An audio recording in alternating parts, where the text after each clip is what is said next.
shadow knows.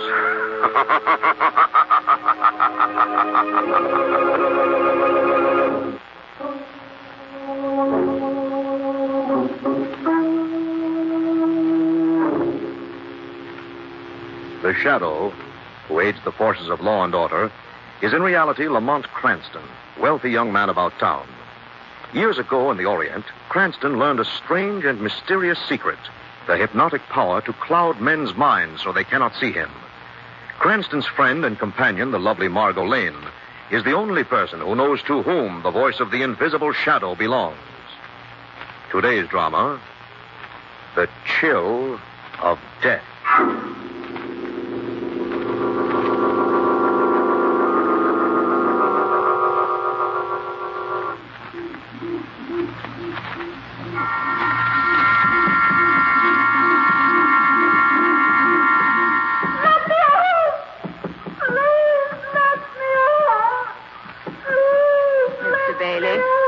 Yes, Mrs. Bailey? Please shut the upstairs door. Of course, my dear.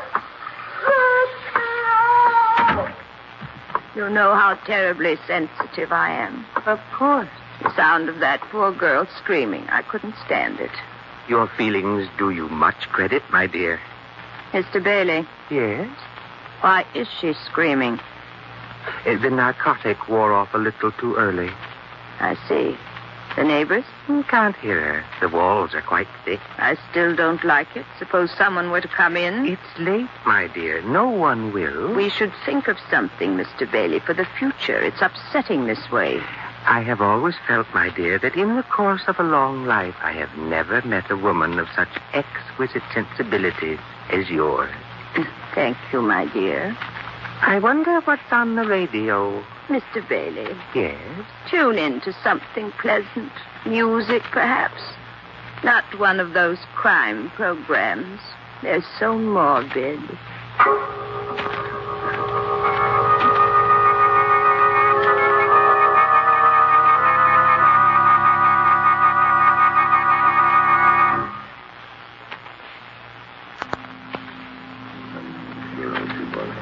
It's a sad occasion for you, Mrs. Bailey. So it is, Dr. White. Mr. Bailey and I were so fond of dear Hilda. I think it was very kind of you to give the girl such a lovely funeral. Well, she had no family of her own.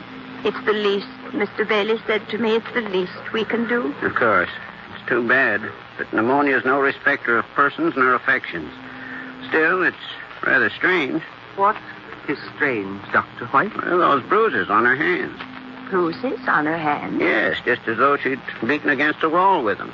Oh, that. We'd some repairs to do in the kitchen. Mr. Bailey wanted to call a man in, but Hilda insisted on doing it herself. She was so good to us. Poor girl actually left us some insurance. Oh? Yes. Only a few thousand, but it's the spirit that matters, isn't it?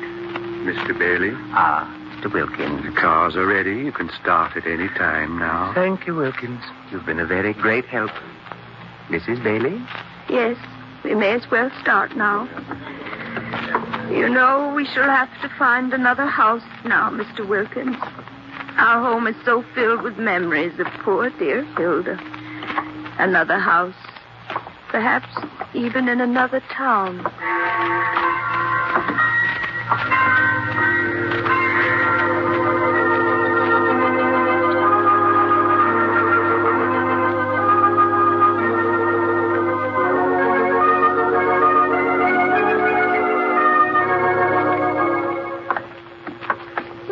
Is Mr. Carlton Hicks? The man we're going to see. Very helpful. Oh, seriously, he's an acquaintance of mine, darling. Huh? Big insurance man. He's pretty important, too, I understand. Asked me to stop in and see him.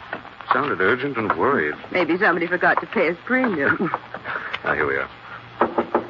Come in. Oh, Lamont, I'm glad to see you. How are you, sir? Margaret, this is Mr. Hicks. How do you do, Mr. Hicks? Well, you sound and look as if you had something on your mind. I have. Miss Lane, Lamont, I'm vice president of the insurance league for this part of the country. Yes? All policies are cleared through this office. Life insurance policies. No, I can't ask you to help me in my legal capacity, Lamont. Only as an old friend. I see. What in particular is bothering you, Carl? A sweet old couple named Bailey. Yes. Over a period of a few years, they've been having maid trouble. The girls die of them. How? Pneumonia. That isn't something that could be faked. No, there's no doubt at all. The girls all did die of pneumonia. There's also no doubt that all of them were insured in the Bailey's favor. I'm beginning to see what you mean. Each policy didn't amount to very much, a few $1,000s only. But together, I see. The girls were all insured with different companies and in different towns. Yes, this thing has possibilities. Will you help me get to the bottom of it, Lamont? I'll be glad to. I think the immediate question is, where are the Baileys now?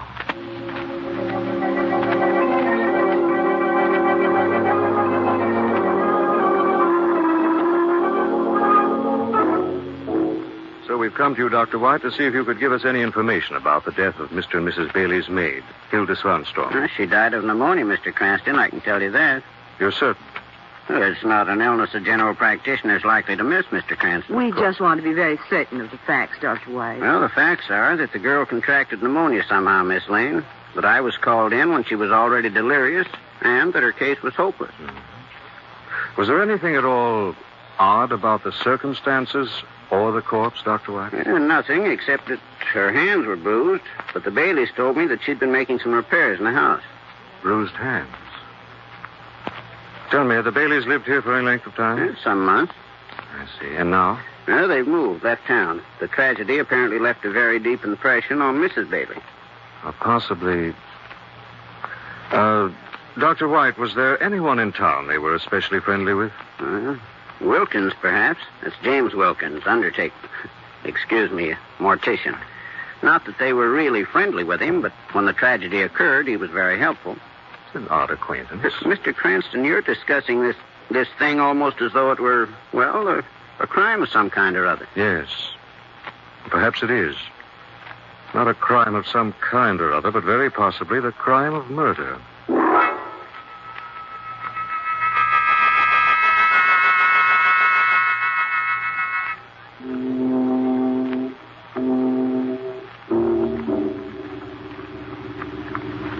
Mr. Wilkins, I hope Miss Lane and I are not keeping you from your affairs. My business is not one of great haste, Mr. Cranston. I suppose not. Mr. Wilkins, we're very much interested in the Baileys. The Baileys? Poor old soul. Yes, it was a pity about their maid, Hilda. Yes, they felt her death as though she'd been their daughter. It was very touching. Yes, I'm sure it was. Especially since it wasn't the first time a tragedy of that sort had happened to them. You knew that, of course. Yes, I mean, really? Really? Well, some people are unlucky, I suppose. You mean the Baileys? Yes. Oh, I was thinking of their maids. Mr. Wilkins, where are the Baileys now? I'm sorry, but I don't know. No, I don't know. Oh, it's later than I thought. You'll excuse me. I have an appointment. Of course. Coming, Margot? Goodbye, Mr. Wilkins. And thank you very much for your help, Mr. Wilkins.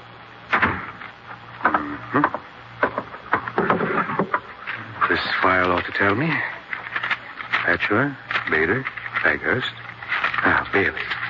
Bailey, 458 Carlton Drive, Taylorville. Pleasant little town. Taylorville. I rather think I'd better pay the Baileys a visit.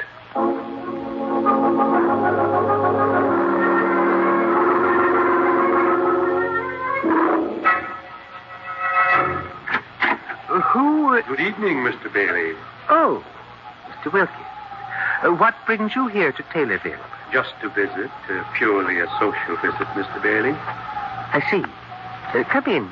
Thank you. You call at a late hour, Mr. Wilkins. My wife and I had already retired.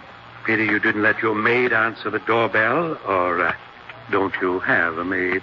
We have not as yet hired one. But surely you didn't come all the way here to Taylorville to discuss maids. A gentleman came to my place earlier today, merely to discuss maids. Yes? Especially Hilda, your last maid. Who was he? Mr. Cranston. Never heard of the man. Apparently he heard of you. However, I didn't furnish him with your address. How did you happen to know it?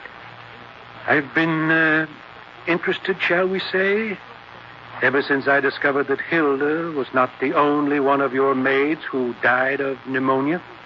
True. A series of unhappy coincidences. Mr. Bailey, I'm no longer a young man. I find my duties arduous. I've been thinking of retiring. Indeed. Unfortunately, however, I can't afford to retire. That's a pity. But then, we must cut our cloth to fit our pattern, mustn't we? Oh, yes.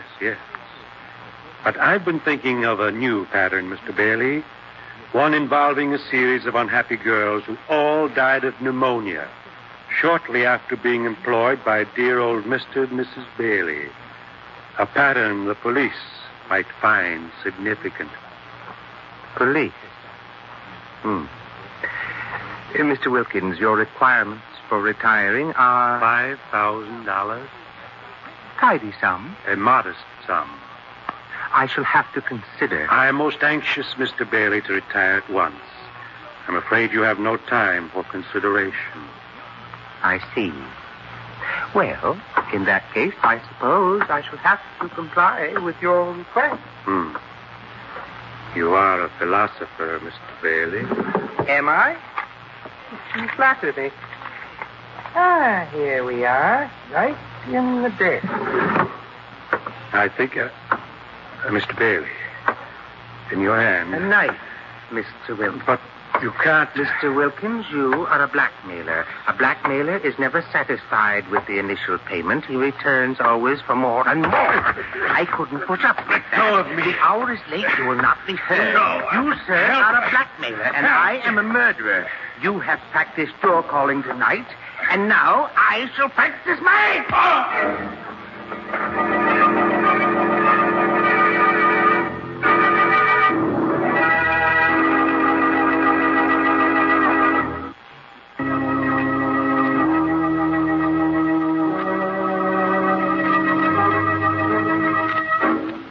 Lamont and Margot, in an attempt to solve the mystery of an insurance racket perpetrated by a seemingly kindly couple named Bailey, have traveled to Taylorville, a small upstate town. Lamont, we're not married. No? That's right. So you shouldn't be reading the morning paper while we're eating. I'm sorry, darling. Well, you could be a lot more convincing. At breakfast? After spending most of the night on a train? Oh, there are a couple of things in the Taylorville paper of interest, Margot. Oh, like what? Report of a man found with his throat cut on the outskirts of town late last night. Oh? Who was he? I don't know. According to the paper, there was no identification on the body. I think we'll go pay a visit to the morgue. Lovely idea for an after-breakfast jaunt. What was the other item? Oh, that popped up in the classified ads. It appears that our friends, the Baileys, are advertising for a new maid.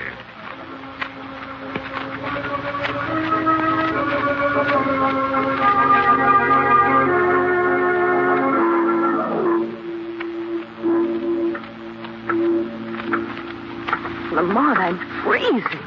Morgues are funny that way. Who do you think the murdered man is? There you are. Find out in a moment. Lamont, it's Wilkins, the mortician. Thanks a lot, but it's not the man I'm looking for. Okay. Come along, Margot. Lamont, it was Wilkins. Yes, but I just assumed the authorities didn't know about it just yet. The Baileys had anything to do with his death. Couldn't be a coincidence, Lamont. I shouldn't think so. I want them to think their little secret hasn't been discovered as yet. Otherwise, they'd be more on guard. Oh, here we are. That poor man, Wilkins. Probably a blackmailer. Why? Now, he wouldn't tell us where the Baileys had gone, yet he himself obviously knew. Lamont, I have an idea. If we go to them directly, they'll deny everything. There isn't any proof against them, is there? No, apparently not. They've been very cautious. But they wouldn't be cautious with a new maid, would they?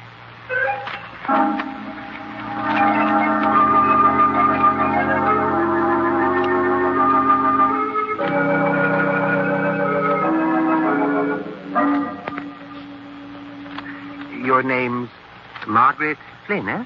Yes, Mr. Bailey. You appear to be a pleasant girl. Have you had much experience? Not very much, sir, but I'm strong and willing to work. Good. That's the spirit. Good morning, my darling. Good morning, Mr. Bailey. This is Margaret Flynn. Mrs. Bailey. She wants to be our new maid. Oh, does Margaret really need the position? She tells me she's all alone in the world, Mrs. Bailey. Oh, poor dear. But if she stays with us, she won't be, will she? Thank you, ma'am. We have to be very careful, Margaret. You see, a maid with us isn't merely a servant. She becomes a member of the family. Yes, ma'am. We want her to be one of us, Margaret. Do you think you'd like to? Very much, ma'am. Then, Mr. Bailey, I would very much like to have Margaret be our companion. Splendid. Splendid. Margaret, you're employed. Oh, thank you, sir. Mrs. Bailey will show you your room now. Oh, a moment, Margaret. Will you sign this, please? What is it, sir? Just some red tape for the government. A pen, Margaret. Yes, but it says something about insurance. Unemployment insurance, that's what it is. You needn't bother reading the thing full of red tape. Just sign. Yes, sir. There we are. Now you're really our maid. You've nothing to worry about anymore.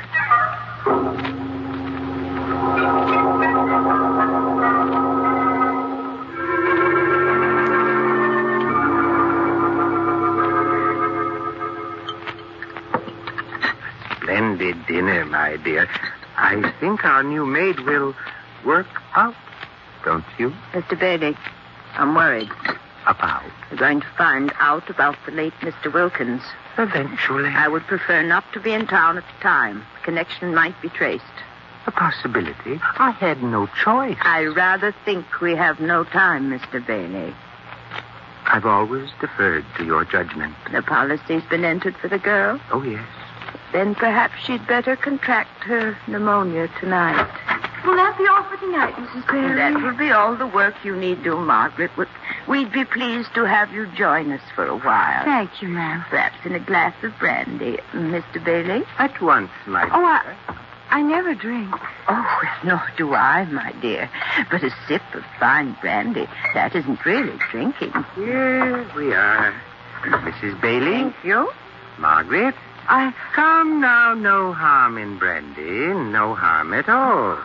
Thank you, sir. Let us drink to a very happy future for all of us. A charming toast. Margaret. Oh, Drink your brandy, girl. but You're being very impolite, Margaret. I'll drink it. That's a good girl.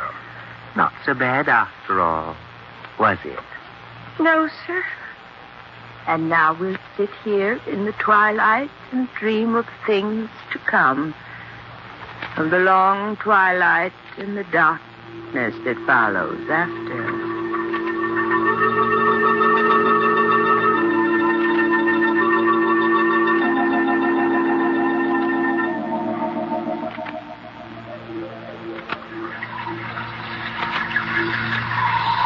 What a soothing sound, the sound of running water. Oh, my dear, I'm rather tired. Shall we go to bed? Very well. The door. I'd better answer it. That sound, perhaps, Mrs. Bailey, you might oblige us with a little Chopin until our visitor leaves. Of course.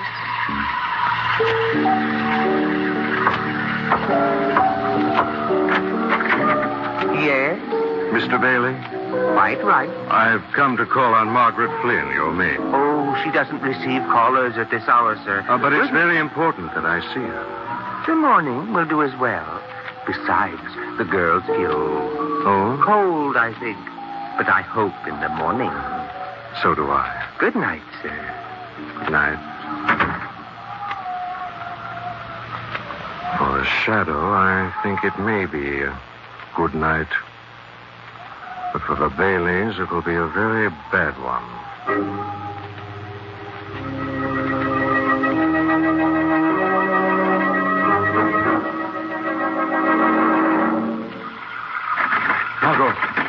Margot.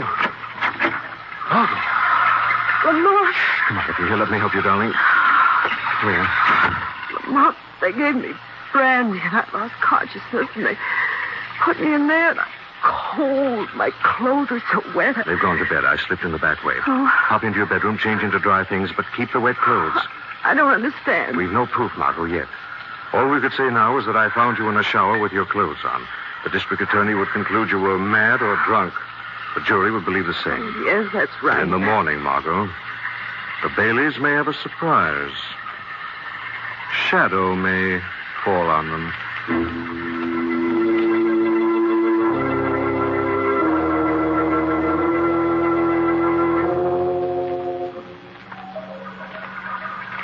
Well, Mrs. Bailey, how is the girl? How is she this morning? Just a moment. There now. Water's off. Mr. Bailey, something's the matter. What? Girl isn't sick. Oh. I had a feeling. Oh. Not at all, Mr. Bailey. What was that? I said nothing. You did. Oh, no, Mr. Bailey. It was I. I'm going mad. No, Mr. Bailey, you're not. Because I hear him, too. Good for you, Mrs. Bailey. Who are you? The Shadow. Must be some joke. You're made of sterner stuff than your husband, Mrs. Bailey. Too bad he's not as strong as you. I don't know what... Murders are best performed alone, Mrs. Bailey. A weak accomplice often becomes a betrayer. Get out of here. Look, Mrs. Bailey. Look at him. Get dreadful. out of here. See the hysteria in his eyes. Get out. The frantic way he looks about this room in search of a Get shadow. out of here. Can you be quite sure that your life is safe in his hands? Shut up. Still you. I'll be still. But will he, Mrs. Bailey, unless Yes? he joins your maids? Join the maid. She wouldn't. No? Look at her, Mr. Bailey. Scheming. Mrs. Bailey? He's lying. Do you think I'm lying, Mr. Bailey? You who know your wife so well, your murderous wife whose dear sweet little head hatched the plan of murder you've been following? She was the one who... Of course she was. There's only one hope for you, Mr. Bailey. What's that? Don't listen to him. One hope. Confession.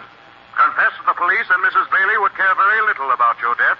She'd be contemplating her own. Don't listen to him, you fool. And with confession, Mr. Bailey, you could plead that you were only a tool in her hands, that you were not fully responsible. Mr. Bailey, don't listen. Life is sweet, Mr. Bailey. Even in a cell, life is sweeter than dancing on empty air with a noose around your neck. I'll write that confession. No. I'll write it. It's a trap. Better than a death trap sprung by the state executioner. Better than to die gasping out your life with pneumonia. I'll write. Mr. Bailey, don't. Be going. I won't let you write. Let go of me. I tell you, let me go. You struck your loving wife, Mr. Bailey. I'm afraid you're not a very kind and considerate husband after all. Now there's paper. Yes, There's ink. I will. Write, Mr. Yes, Bailey. I will, Mr. Yes, There's I will. names, places, dates. Yes. Write, Mr. Bailey. Write.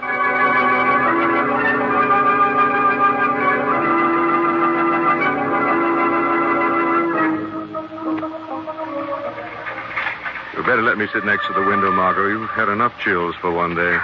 I didn't do too badly for an unemployed maid, darling. I came up with nothing worse than a few sniffles. If you're very lucky, that's the worst, Margot, after seeing the loving Baileys in action. He made his wife add her confession to his after the police arrived. Yes. There's enough evidence now to convict a half a dozen Baileys. Well, I'm just glad there isn't more. Isn't more evidence? More Baileys. A couple is exactly two more than this world needs.